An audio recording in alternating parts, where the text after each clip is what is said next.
അവിടുന്ന് എപ്പോഴും നമ്മോട് വിശ്വസ്തനായിരിക്കുകയും ചെയ്യുകയാണ്. നമ്മൾ അവിശ്വസ്തത കാണിക്കുമ്പോഴും നാം ദൈവിക പദ്ധതിയിൽ നിന്ന് അകന്നു പോകുമ്പോഴും ദൈവം അത് പരിഗണിക്കുന്നില്ല.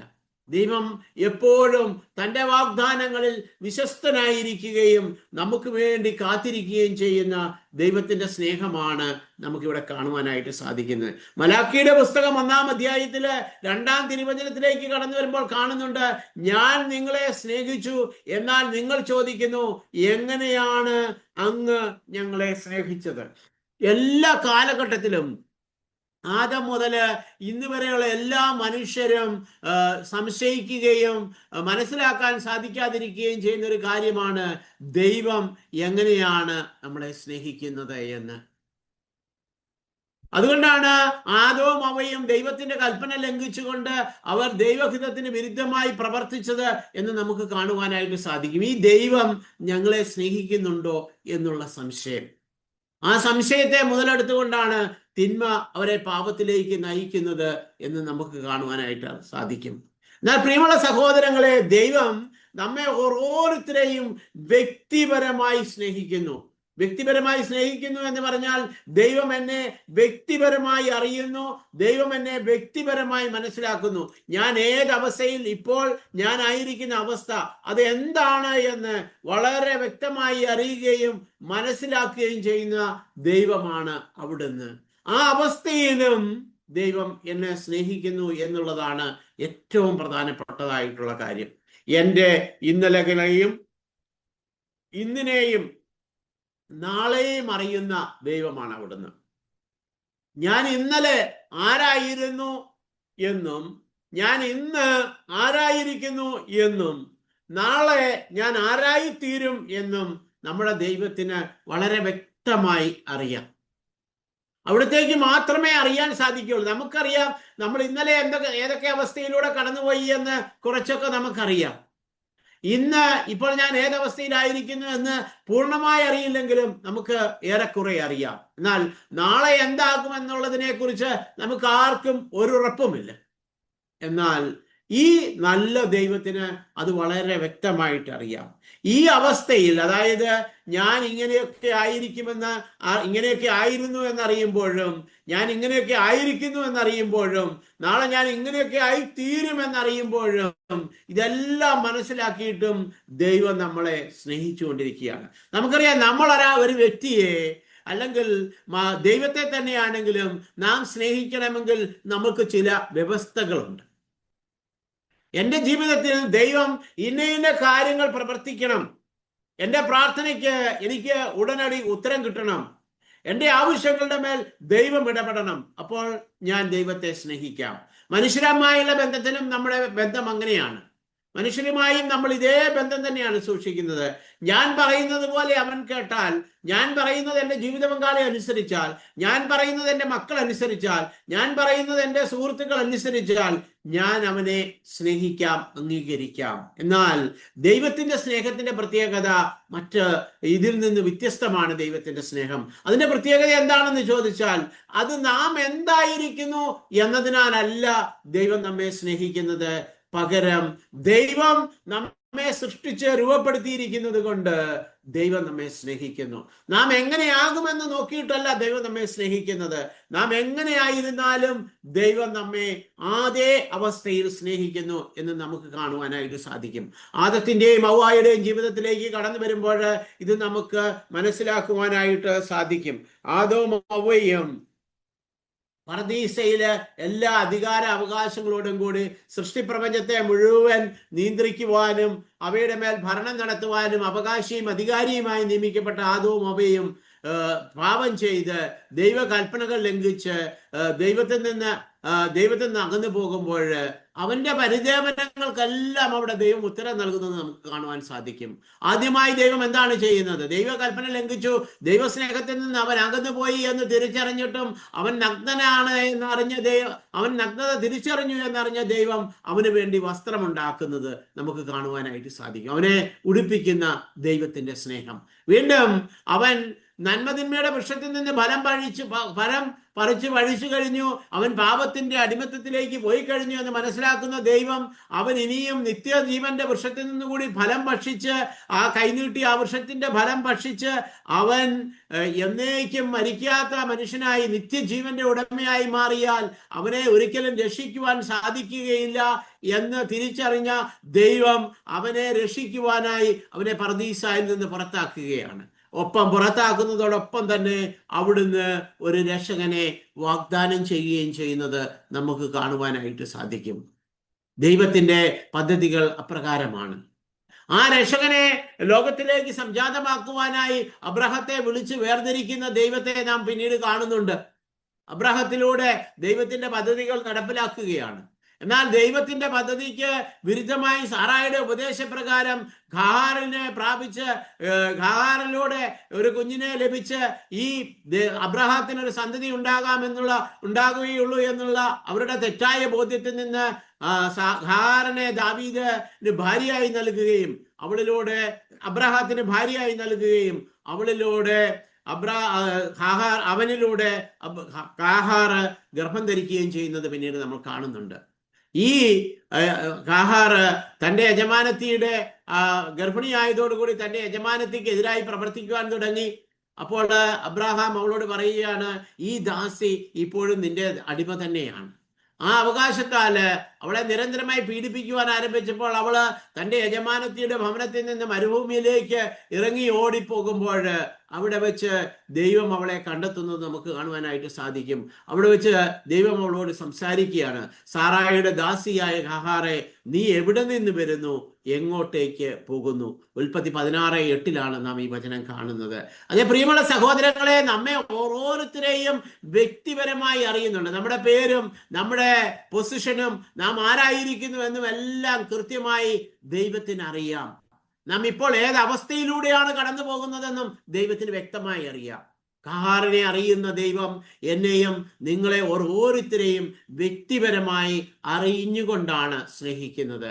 അതുകൊണ്ടാണ് അവളോട് പറയുന്നത്, നീ തിരിച്ച് നിന്റെ യജമാനത്തിയുടെ ഭവനത്തിലേക്ക് തന്നെ പോവുക. നിന്റെ മക്കളിലൂടെ ഞാൻ ഒരു വലിയ ജനതയെ രൂപീകരിക്കുമെന്ന്. അവളെ ഒരു ദാസി പെണ്ണാണ്, വിജാതീയ സ്ത്രീയാണ്. ദൈവം അവളെ ഒരിക്കലും തള്ളിക്കളയുന്നില്ല. അവളെയും കരുതുന്ന, സ്നേഹിക്കുന്ന ദൈവം നമ്മളെയും എത്രയധികമായി സ്നേഹിക്കുന്നു എന്ന് നാം തിരിച്ചറിയേണ്ടിയിരിക്കുന്നു.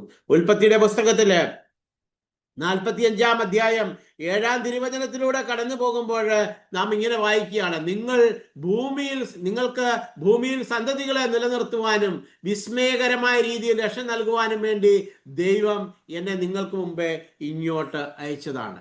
പൂർവ്വ ജോസഫിന്റെ പറയുന്ന വചനങ്ങളാണ് നാം കേട്ടത്. തന്റെ സഹോദരന്മാരാൽ പീഡിപ്പിക്കപ്പെട്ട് ഈജിപ്തിലെ രാജാവിന്റെ പ്രഭുവിന്റെ അടിമയായി വിൽക്കപ്പെടുന്ന ജോസഫ് ജയിലറയിൽ ഇതിലൂടെ കടന്നു പോകുന്ന, ജയിലറയുടെ കൈപ്പേറിയ അനുഭവത്തിലൂടെയൊക്കെ കടന്നുപോയി ആ ജോസഫിന് പക്ഷെ ദൈവത്തിന്റെ സ്നേഹം അവന് നന്നായി അനുഭവിക്കാൻ സാധിച്ചപ്പോൾ തൻ്റെ സഹോദരനെ ആ ദൈവത്തിന്റെ അതേ മനോഭാവത്തോടെ സ്നേഹിക്കുവാനും സ്വീകരിക്കുവാനും കഴിയുന്നതാണ് നമ്മളിവിടെ കാണുന്നത്. നിങ്ങൾക്ക് ഭൂമിയിൽ സന്തതികളെ നിലനിർത്തുവാനും വിസ്മയകരമായ രീതിയിൽ രക്ഷ നൽകുവാനും വേണ്ടി ദൈവം എന്നെ ഈജിപ്തിലേക്ക് നിങ്ങൾക്ക് മുമ്പേ അയച്ചതാണ് എന്നവൻ പറയുകയാണ്. അബ്രാഹത്തിലൂടെ ഒരു കുടുംബവും അവന്റെ തലമുറയിലെ ജനതയും രക്ഷാകര പദ്ധതിയിലേക്ക് രൂപപ്പെടുത്തുന്നതിന് വേണ്ടി ദൈവത്തിന്റെ മഹത്തരമായ സ്നേഹത്തിന്റെ പദ്ധതിയാണ് എന്നെ ഈ പറവോയുടെ കൊട്ടാരത്തിൽ എത്തിച്ചത് എന്നുള്ള തിരിച്ചറിവ് ജോസഫിന് ലഭിക്കുന്നുണ്ട്. പലപ്പോഴും നമ്മുടെ സഹനങ്ങളിലും പ്രതികൂലങ്ങളിലും നമുക്ക് പറ്റുന്ന ഒരു ബലഹീനത എന്ന് പറയുന്നത് എന്താണെന്ന് ചോദിച്ചാൽ ഇത് മറ്റൊന്നുമല്ല, ഈ ദൈവത്തിന്റെ പദ്ധതികൾ നമുക്ക് തിരിച്ചറിയുവാൻ സാധിക്കുന്നില്ല എന്നുള്ളതാണ്. സഹനത്തിലൂടെ നമ്മുടെ ജീവിതത്തിലും നാം സഹനങ്ങളിലൂടെ കടന്നു പോകുന്നുണ്ടെങ്കിൽ നമ്മെ ഉയർത്തുവാനും അനേകരുടെ രക്ഷ നമ്മളിലൂടെ സാധ്യമാക്കുവാനുമുള്ള ദൈവത്തിന്റെ വ്യവസ്ഥകളില്ലാത്ത സ്നേഹമാണ് നാം ഈ സഹനങ്ങളിലൂടെ അനുഭവിച്ചറിയുന്നത്, അല്ലെങ്കിൽ സഹനങ്ങളിലൂടെ കടത്തിവിടുന്നത്. അനേകരുടെ രക്ഷയ്ക്ക് വേണ്ടി ദൈവം നമ്മുടെ ജീവിതത്തില് ദൈവത്തിന്റെ അനന്തമായ ആ സ്നേഹത്തിന്റെ പദ്ധതിയിൽ സഹനങ്ങളും പ്രതികൂലങ്ങളും നമുക്ക് അനുവദിക്കപ്പെടുന്നു എന്നുള്ളതാണ് യാഥാർത്ഥ്യം. വീണ്ടും നമ്മൾ പുറപ്പാടിന്റെ പുസ്തകത്തിലേക്ക് കടന്നു വരുമ്പോൾ കാണുന്നുണ്ട് മോശയെ വിളിക്കുന്ന ദൈവം. പുറപ്പാട് പുസ്തകം 33:17 നാം കാണുകയാണ്. കർത്താവ് മോശയോട് പറഞ്ഞു, നീ ആവശ്യപ്പെട്ട ഈ കാര്യവും ഞാൻ ചെയ്യാം, എന്തെന്നാൽ നീ എൻ്റെ പ്രീതി നേടിയിരിക്കുന്നു, നിന്നെ എനിക്ക് നന്നായി അറിയാം. ദൈവം മോശയോട് പറയുകയാണ്, നിന്നെ എനിക്ക് നന്നായി അറിയാം, നിന്റെ ആവശ്യങ്ങൾ ഞാൻ നിറവേറ്റിത്തരാം, കാരണം നിന്നെ എനിക്ക് നന്നായി അറിയാം. പ്രിയപ്പെട്ട സഹോദരങ്ങളെ, ഈ രാത്രിയിൽ പിതാവായ ദൈവം നമ്മെ ഓരോരുത്തരെയും നോക്കി പറയുകയാണ്, പ്രിയപ്പെട്ട സഹോദര സഹോദരി, മകനെ മകളെ, നിന്നെ എനിക്ക് നന്നായി അറിയാം. മറ്റാർക്കും അറിയാവുന്നതിലധികമായി നമ്മെ അറിയുകയും നമ്മെ മനസ്സിലാക്കുകയും നമ്മെ ആ അവസ്ഥയിൽ സ്നേഹിക്കുകയും ചെയ്യുന്ന ദൈവമാണ് അവിടുന്ന് ഈ വചനത്തിലൂടെ നമ്മെ പഠിപ്പിക്കുകയാണ് ചെയ്യുന്നത്. വീണ്ടും നമുക്കറിയാം, ഈജിപ്തിന്റെ അടിമത്തത്തിൽ നിന്ന് ദൈവത്തിന്റെ അനന്തമായ പരിപാലനയിലൂടെ ഇസ്രായേലിലേക്ക് കടന്നു പോകുന്ന, കനാൻ ദേശത്തേക്ക് കടന്നു പോകുന്ന ഇസ്രായേൽ ജനത്തെ നാം കാണുന്നുണ്ട്. അവരുടെ എല്ലാ കാര്യങ്ങളിലും ദൈവം ശ്രദ്ധാലുവായിരുന്നു എന്ന് നമുക്ക് കാണുവാനായിട്ട് സാധിക്കും. ആ ഇസ്രായേൽ ജനത്തിന്, മരുഭൂമിയിലൂടെ കടന്നു പോകുന്ന ആ ഇസ്രായേൽ ജനത്തിന് പകൽ വെയിലേറ്റ് പ്രതിസന്ധി ഉണ്ടാകാതിരിക്കുവാൻ, നടക്കുവാനും യാത്ര ചെയ്യുവാനും വെയിലും ചൂടും ഒരു തടസ്സമാകാതിരിക്കുവാൻ വേണ്ടി അവിടുന്ന് അവർക്ക് മുകളിൽ മേഘസ്തംഭമായി നിലകൊള്ളുന്നത് നാം കാണുകയാണ്. രാത്രിയിൽ ജനത്തിന് പ്രകാശമാകുവാനായി അവിടുന്ന് അഗ്നിസ്തംഭമായി നിലനിൽക്കുന്നു. വീണ്ടും അവർക്ക് ദാഹിച്ചപ്പോൾ പാറയിൽ നിന്ന് ജലം നൽകുന്നു. ജനം ആഹാരത്തിന്റെ പ്രതിസന്ധിയെ നേരിട്ടപ്പോൾ അവർക്ക് മന്ന നൽകിക്കൊണ്ട് അവർക്ക് എന്നേക്കും ഭക്ഷിക്കുവാനായി മന്ന നൽകുന്ന ദൈവത്തെ നാം കാണുകയാണ്. വീണ്ടും മാംസം വേണമെന്ന് അവർ ആവശ്യപ്പെടുമ്പോൾ അവർക്ക് വേണ്ടി കാടപ്പക്ഷിയെ നൽകുന്നു. ഒരപ്പൻ തൻ്റെ മക്കളുടെ ആവശ്യങ്ങൾ അറിഞ്ഞ് എപ്രകാരം പ്രവർത്തിക്കുന്നുവോ അതിൻ്റെ എത്രയോ അധികമായി ഈ ദൈവം ഇവിടെ പ്രവർത്തിക്കുന്നു എന്ന് നാം കാണുകയാണ്. ഇസ്രായേൽക്കാർ മനുഷ്യവാസമുള്ള സ്ഥലത്തെത്തുന്നത് വരെ 40 വർഷത്തേക്ക് മന്ന ഭക്ഷിച്ചു. കാനാൻ ദേശത്തിന്റെ അതിർത്തിയിൽ എത്തുന്നത് വരെ അവർ മന്നയാണ് ഭക്ഷിച്ചത്. അവർ ഭക്ഷണത്തെക്കുറിച്ച് ആകുലരാകേണ്ടി വന്നില്ല. മരുഭൂമിയിൽ എന്തൊക്കെ അവർക്ക് കുറവായിട്ടുണ്ടായിരുന്നു, ആ കുറവുകളെല്ലാം പരിഹരിക്കുന്ന ഒരു ദൈവത്തെയാണ് നാം അവിടെ കാണുന്നത്. ദൈവത്തോട് മറുതലിച്ച് തങ്ങൾക്ക് വാഗ്ദാനങ്ങൾ നഷ്ടപ്പെട്ടു പോയ, അല്ലെങ്കിൽ തങ്ങൾക്ക് വാഗ്ദത്ത ദേശത്ത് പ്രവേശിക്കുവാൻ അവർക്ക് ആർക്കും സാധിച്ചില്ല. അവരുടെ സന്തതികളാണ് ആ വാഗ്ദത്ത ദേശത്ത് പ്രവേശിച്ചത്. അവരുടെ ഇടയിൽ നിന്ന് ആകെ കടന്നത് കാലിബും ജോഷുവയും മാത്രമാണ്. ഈ 2 പേർക്ക് മാത്രമാണ് ഈജിപ്തിന്റെ അടിമത്തത്തിൽ നിന്ന് പുറപ്പെട്ടവരിൽ ഇസ്രായേലിലേക്ക് കടക്കുവാനായിട്ട്, കാനാൻ ദേശത്തേക്ക് കടക്കുവാനായിട്ട് സാധിച്ചത്. എന്നാൽ അവിടെ വെച്ച് ഈ മരുഭൂമിയിൽ വെച്ചുണ്ടായ കുഞ്ഞുങ്ങളെ എല്ലാം ദൈവം അനന്തമായി പരിപാലിക്കുന്നത് നമുക്ക് കാണുവാനായിട്ട് സാധിക്കും. അവരുടെ വസ്ത്രങ്ങൾ കീറിപ്പോകാ പോലും ചെയ്യാതെ ദൈവം അവരെ പരിപാലിക്കുന്നത് നമുക്ക് കാണുവാനായിട്ട് സാധിക്കും. മോശ പ്രവാചകന്റെ മരണശേഷം ജോഷുവയോട് വീണ്ടും ദൈവം പറയുന്നുണ്ട്. ജോഷുവയുടെ പുസ്തകം 1-ാം അധ്യായം 5-ാം തിരുവചനത്തിലൂടെ കടന്നു പോകുമ്പോൾ നാം അത് കാണുന്നുണ്ട്. അവിടെ മോശ പ്രവാചകനോട് പറയുകയാണ്, നിന്റെ ആയുഷ്കാലത്ത് ഒരിക്കലും ആർക്കും നിന്നെ തോൽപ്പിക്കുവാൻ സാധിക്കുകയില്ല. ഞാൻ മോശയോട് കൂടെ എന്നതുപോലെ നിന്നോട് കൂടെയും ഉണ്ടായിരിക്കും. അതെ പ്രിയമുള്ള മക്കളെ, ദൈവമായ കർത്താവ് ഇന്ന് നമ്മളോട് ഓരോരുത്തരോടും പറയുകയാണ്, മോശയോടും ജോഷുവയോടും കൂടെ ഞാൻ എപ്രകാരം നടന്നുവോ, ആയുഷ്കാലം മുഴുവൻ ആർക്കും തോൽപ്പിക്കാത്ത വിധമുള്ള ദൈവിക അഭിഷേകത്തിന്റെ നിറവിൽ നടന്ന ജോഷുവയെ പോലെ നിന്നെയും നടത്തുവാൻ ആഗ്രഹിക്കുന്ന ദൈവമാണ് അവിടുന്ന് എന്ന് നാം തിരിച്ചറിയേണ്ടിയിരിക്കുന്നു. സങ്കീർത്തന പുസ്തകത്തിലൂടെ കടന്നു പോകുമ്പോൾ ദൈവത്തിന്റെ സ്നേഹം അനുഭവിച്ച സങ്കീർത്തകൻ ഇപ്രകാരം പറയുകയാണ്, എനിക്ക് രൂപം ലഭിക്കുന്നതിന് മുമ്പേ തന്നെ അവിടുത്തെ കണ്ണുകൾ എന്നെ കണ്ടു, എനിക്ക് നിശ്ചയിക്കപ്പെട്ടിട്ടുള്ള നാളുകൾ ഉണ്ടാകുന്നതിന് മുമ്പേ തന്നെ അങ്ങയുടെ പുസ്തകത്തിൽ അവ എഴുതപ്പെട്ടിരിക്കുന്നു എന്ന്. നമ്മെ അറിയുന്ന, നമ്മെ മനസ്സിലാക്കുന്ന, നമ്മെ സ്നേഹിക്കുന്ന ദൈവം, അമ്മയുടെ ഉദരത്തിൽ ഉരുവാകുന്നതിന് മുമ്പേ തന്നെ നമ്മെ അറിയുന്നവനായ ദൈവം ഇതാ വീണ്ടും നാം കാണുകയാണ്, ഞാൻ എൻ്റെ ഉള്ളം കയ്യിൽ രേഖപ്പെടുത്തിയിരിക്കുന്ന ദൈവം. നമ്മെ ഓരോരുത്തരുടെയും പേരുകള് തൻ്റെ ഉള്ളം കയ്യിൽ കൊത്തിവെച്ച് നമ്മെ സ്നേഹിക്കുന്ന ദൈവം, തനിക്ക് എപ്പോഴും കാണുവാനും മനസ്സിലാക്കുവാനുമായി തൻ്റെ ഉള്ളം കയ്യിൽ തന്നെ തൻ്റെ പേരെഴുതി വെച്ച് നമ്മെ സ്നേഹിക്കുന്ന ദൈവമാണ് ഇവിടുന്ന്. വീണ്ടും ജെറമ്യായിലൂടെ ദൈവം അരുളി ചെയ്യുകയാണ്, നിങ്ങളെക്കുറിച്ചുള്ള പദ്ധതി എൻ്റെ മനസ്സിലുണ്ട്, നിങ്ങളുടെ നാശത്തിനുള്ള പദ്ധതിയല്ല, പകരം ക്ഷേമത്തിനുള്ള പദ്ധതിയാണ്. ദൈവം നമ്മെ ഓരോരുത്തരെയും കുറിച്ച് ശുഭകരവും നല്ല ഭാവിയും പ്രത്യാശയും നൽകുന്നതായ ഒരു പദ്ധതി ഒരുക്കി വെച്ച് കാത്തിരിക്കുന്ന ദൈവമാണ് അവിടുന്ന്. നമ്മുടെ പദ്ധതികൾ തയ്യാറാക്കി മുന്നോട്ട് പോകുന്നതാണ് ഇന്ന് നമുക്ക് ദൈവസ്നേഹം അനുഭവിക്കാനും അത് മറ്റുള്ളവരുമായി പങ്കുവയ്ക്കുവാനും സാധിക്കാതിരിക്കുന്നതിന്റെ കാരണം എന്ന് നാം തിരിച്ചറിയേണ്ടിയിരിക്കുന്നു. വീണ്ടും യോനാ പ്രവാചകന്റെ പുസ്തകത്തിലേക്ക് കടന്നു ചെല്ലുമ്പോൾ നാം കാണുകയാണ്, അവിടുന്ന് ദയാലുവും കാരുണ്യവാനും ക്ഷമാശീലനും സ്നേഹനിധിയും ശിക്ഷിക്കുന്നതിൽ വിമുഖനുമാണെന്ന് ഞാൻ അറിയുന്നു. നമ്മെ ശിക്ഷിക്കുവാൻ വേണ്ടി അല്ല ദൈവം നമ്മെ സൃഷ്ടിച്ചതും ഈ ഭൂമിയിലാക്കിയിരിക്കുന്നതും, പകരം നമ്മെ സ്നേഹിക്കുവാനും നമ്മെ പരിപാലിക്കുവാനും കരുതുവാനുമാണ് അവിടുന്നുള്ളത്. അവിടുത്തെ സ്വഭാവം എന്ന് പറയുന്നത് ദയയും കാരുണ്യവും ക്ഷമയുമാണ്. അവിടുന്ന് സ്വഭാവേന സ്നേഹനിധിയായ ദൈവമാണ്. അനന്തവും അചഞ്ചലവുമാണ് ഈ ദൈവത്തിന്റെ സ്നേഹം. ജെറമ്യാ 31:3 വിദൂരത്തിൽ നിന്ന് കർത്താവ് അവന് പ്രത്യക്ഷനായി അരുളി ചെയ്തു, എനിക്ക് നിന്നോടുള്ള സ്നേഹം അനന്തമാണ്, നിന്നോടുള്ള വിശ്വസ്തത അചഞ്ചലവും. നമ്മെ ഓരോരുത്തരോടും അനന്തമായി നമ്മളെ സ്നേഹിക്കുന്ന, വിശ്വസ്തയോടെ നമ്മെ കാക്കുന്ന ദൈവമാണ് അവിടുന്ന്. എനിക്ക് കാണാൻ കഴിയാത്ത വിധം ആർക്കെങ്കിലും രഹസ്യ സങ്കേതങ്ങളിൽ ഒളിക്കുവാൻ സാധിക്കുമോ? സ്വർഗവും ഭൂമിയും നിറഞ്ഞു നിൽക്കുന്നവനല്ലേ ഞാൻ? കർത്താവാണ് ഇത് ചോദിക്കുന്നത്. ജെറമ്യാ 23-24 അവിടുന്ന് പറയുകയാണ്, എനിക്കെല്ലാം അറിയാം, നിന്നെക്കുറിച്ചും നിന്റെ എല്ലാ പ്രവൃത്തികളെ കുറിച്ചും എനിക്കറിയാം, എങ്കിലും ഞാൻ നിന്നെ വ്യക്തിപരമായി സ്നേഹിക്കുന്നു.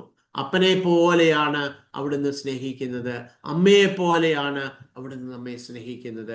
ഒരപ്പനും അമ്മയും തൻ്റെ കുഞ്ഞുങ്ങളെ എന്നതുപോലെ ദൈവമായ കർത്താവ് നമ്മെ ഓരോരുത്തരെയും സ്നേഹിക്കുന്നുണ്ട്.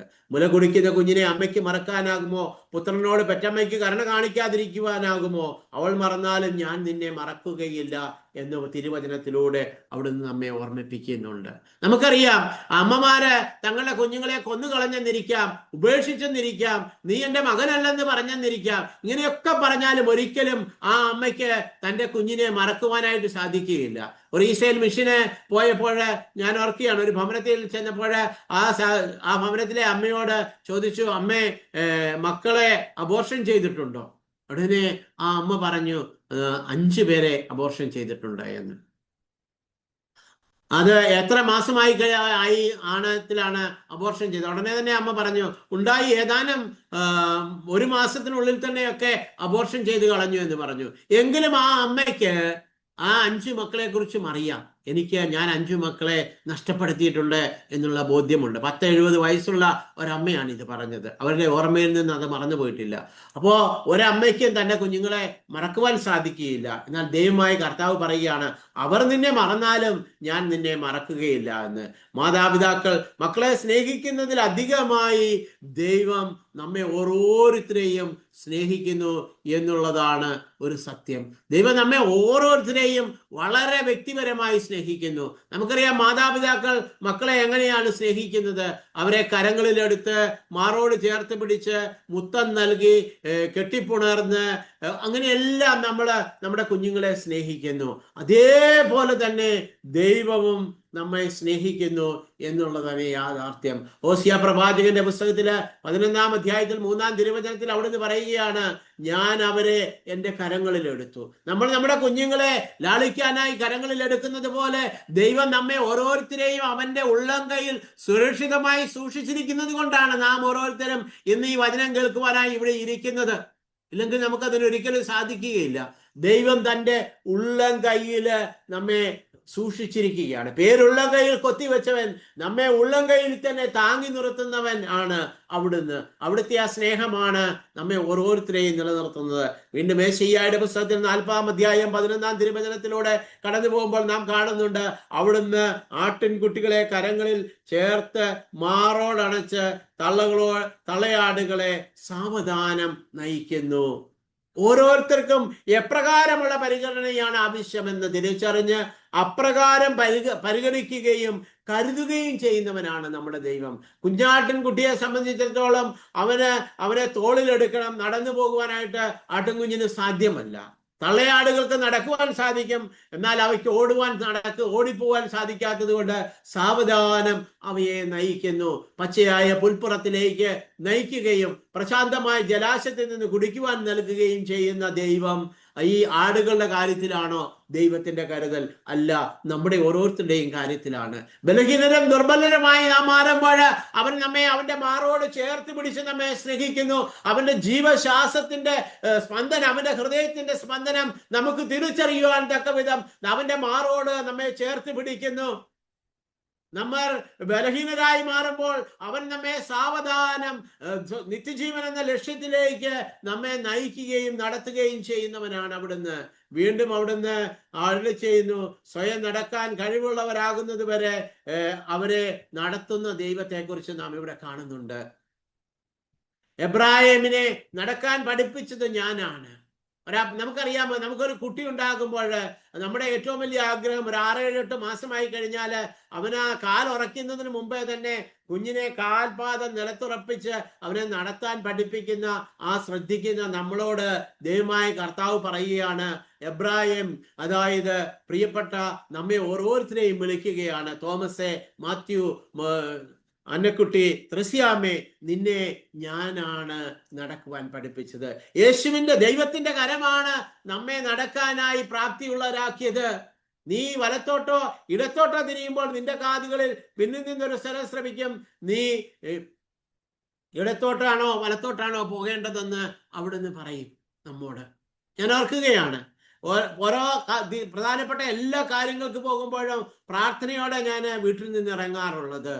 അപ്പോഴെല്ലാം എനിക്കറിയാം, ആ കാര്യത്തിന് ഇറങ്ങുന്നതിന് മുമ്പേ തന്നെ ദൈവത്തിന്റെ സ്വരമുണ്ടാകും. ഈ പ്രകാരം ചെയ്യണം, ഇങ്ങനെ സംസാരിക്കണം, ഇങ്ങനെ ഇടപെടണം എന്നെല്ലാം ദൈവത്തിന്റെ നിർദ്ദേശങ്ങൾ മനസ്സിലൊരു തോന്നലായി വരുന്നു. നാം ദൈവത്തോട് ആലോചന ചോദിക്കുമ്പോൾ അവൻ നമുക്ക് വേണ്ടി എല്ലാ കാര്യങ്ങളും പറഞ്ഞു തരുന്നവൻ. നമ്മുടെ കാതുകളുടെ പുറകിൽ നമ്മോട് മന്ത്രിക്കുന്ന ദൈവത്തിന്റെ സ്വരമാണ് നമുക്കുള്ളത്. ഇത്രയധികം നമ്മെ അനന്തമായി സ്നേഹിക്കുന്ന ഒരു നല്ല ദൈവമാണ് അവിടുന്ന്. വീണ്ടും ഹോസിയ 11:4 പോകുമ്പോൾ നാം കാണുകയാണ്, ഞാൻ കുനിഞ്ഞ് അവർക്ക് ഭക്ഷണം നൽകി. ദൈവമായ കർത്താവ് ഇവിടെ അരുളി ചെയ്യുകയാണ്, ഞാൻ കുനിഞ്ഞ് അവർക്ക് ഭക്ഷണം നൽകി. ദൈവമായ കർത്താവ് നമുക്ക് ഓരോരുത്തർക്കും ആത്മീയവും ഭൗതികവുമായ വളർച്ചയ്ക്ക് ആവശ്യമായ ഭക്ഷണം നിരന്തരം ഒരുക്കി വെക്കുന്ന ദൈവമാണ് അവിടുന്ന്. നമുക്കറിയാം, നമ്മുടെ കുഞ്ഞുങ്ങളെ നമ്മൾ എപ്രകാരമാണ് ഭക്ഷണം കഴിക്കാൻ പരിശീലിപ്പിക്കുന്നത് എന്ന്. കുഞ്ഞുങ്ങൾ കൊച്ചായിരിക്കുമ്പോൾ അവർ ഭക്ഷണം കഴിക്കാൻ വേണ്ടി നമ്മൾ പല സൂത്രവിദ്യകളും പറഞ്ഞ് അവരെ ഭക്ഷണം കഴിപ്പിക്കുന്ന വ്യക്തികളാണ് നമ്മൾ ഓരോരുത്തരും. ഓരോ മാതാപിതാക്കളും അങ്ങനെയാണ്. ഒരമ്മ തൻ്റെ കയ്യിലെടുത്ത് വീടിന് വെളിയിൽ കൊണ്ടുവന്ന് അവിടെയുള്ള പൂച്ചയോ പട്ടിയോ ഒക്കെ കാണിച്ച് കുഞ്ഞിൻ്റെ വായിലേക്ക് ഭക്ഷണം വെച്ച് തരുന്നത് പോലെ ദൈവസ്നേഹത്തിൻ്റെ അനുഭവങ്ങൾ പങ്കുവെച്ച് നൽകിക്കൊണ്ട് ദൈവം നമ്മെ ഓരോരുത്തരെയും ആത്മീയവും ഭൗതികവുമായി വളർത്തുന്നു. ഇവിടെ ഒരു ചോദ്യം ഉയരുകയാണ്, ദൈവം ആരെയാണ് ഏറ്റവും അധികം സ്നേഹിക്കുന്നത്? നന്മ ചെയ്യുന്നവരെ, പാപികളെ, പാപത്തിൽ നിന്ന് മാനസാന്തരപ്പെട്ട് തിരിച്ചു വരുന്നവരെ, ഒരിക്കലും പാപം ചെയ്യാത്തവരെ. എന്നാൽ തിരുവചനം നമ്മെ പഠിപ്പിക്കുകയാണ്, ദൈവം എല്ലാവരെയും ഒരേപോലെ സ്നേഹിക്കുന്നു. പാപിയെയും വിശുദ്ധനെയും എല്ലാവരെയും ഒരുപോലെ സ്നേഹിക്കുന്നു. എല്ലാവർക്കും വേണ്ടിയും ദൈവം നന്മയും തിന്മയും നോക്കാതെ മഴയും മഞ്ഞും ആകാശത്ത് നിന്ന് നയിക്കുന്ന ദൈവമാണ് അവിടുന്ന്. ദൈവമായ കർത്താവ് നമ്മളെ ഓരോരുത്തരെയും വ്യക്തിപരമായി സ്നേഹിക്കുന്നു. നാം ഈ സ്നേഹം അനുഭവിച്ചറിയണമെന്ന് ആഗ്രഹിക്കുന്നു. നമ്മൾ യേശുക്രിസ്തുവിൽ മനുഷ്യാവതാരം ചെയ്ത ദൈവപുത്രനെ നാം കണ്ടെത്തുന്നത് ഇത് തന്നെയാണ്. യേശുവിന്റെ പരസ്യ ജീവിത കാലത്തിലേക്ക് കടന്നു ചെന്നാൽ നമുക്ക് കാണുവാൻ സാധിക്കും, ഒരു സമരിയാക്കാരി സ്ത്രീക്ക് വേണ്ടി സമരിയായിലെ സ്ഥലത്ത് ആ കിണറിന്റെ പക്കത്ത് കാത്തിരിക്കുന്ന ദൈവത്തിന്റെ സ്നേഹം, തന്റെ മകൻ മരിച്ചുപോയി വിധവയ്ക്ക് വേണ്ടി ശവമഞ്ചത്തിലായിരുന്ന കുഞ്ഞിനെ ഉയർപ്പിച്ച് അവൾക്ക് തിരികെ കൊടുക്കുന്ന ദൈവത്തിന്റെ സ്നേഹം, പിതാവായ ദൈവത്തിന്റെ സ്നേഹം തന്നെയായ പുത്രൻ ഈ ലോകത്തിലേക്ക് കടന്നു വന്നപ്പോൾ തന്റെ ജീവിതത്തിലൂടെ നമുക്ക് കാട്ടിത്തന്നതെല്ലാം ഈ സ്നേഹത്തിന്റെ വ്യവസ്ഥകളില്ലാത്ത സ്നേഹത്തിന്റെ അവസ്ഥയാണ്. സക്കേബൂസിനെ വിളിച്ചുകൊണ്ട് പാപത്തിന്റെ അടിമത്തത്തിൽ കഴിഞ്ഞ ഒരു ചുങ്കക്കാരനായിരുന്ന സക്കേബൂസിനെ തന്റെ സ്നേഹത്തിലേക്ക് വാരിപ്പുണരുന്ന ദൈവം, മഗ്ദലേക്കാരി മറിയത്തെ തന്നോട് ചേർത്ത് വയ്ക്കുന്ന ദൈവം, അവസാനമായി തന്നെ സ്വയം ബലിയായി നൽകി നമ്മെ സ്നേഹിക്കുന്ന ഈശോ തമ്പുരാൻ, നമുക്ക് വേണ്ടി എല്ലാം പങ്കുവെച്ചു തരുന്ന ഒരു ദൈവത്തിന്റെ സ്നേഹം. ഈ സ്നേഹം നാം അറിയണം. ഈ ദൈവം നമ്മെ സ്നേഹിക്കുന്നത് അവന്റെ സർവശക്തിയോടും കൂടിയാണ്. ആ സ്നേഹം നമുക്ക് അനുഭവിച്ചറിയണം. അതിന് മറ്റുള്ളവരുമായി പങ്കുവെച്ചും നാം ജീവിക്കണമെന്നാണ് ദൈവം ആഗ്രഹിക്കുന്നത്.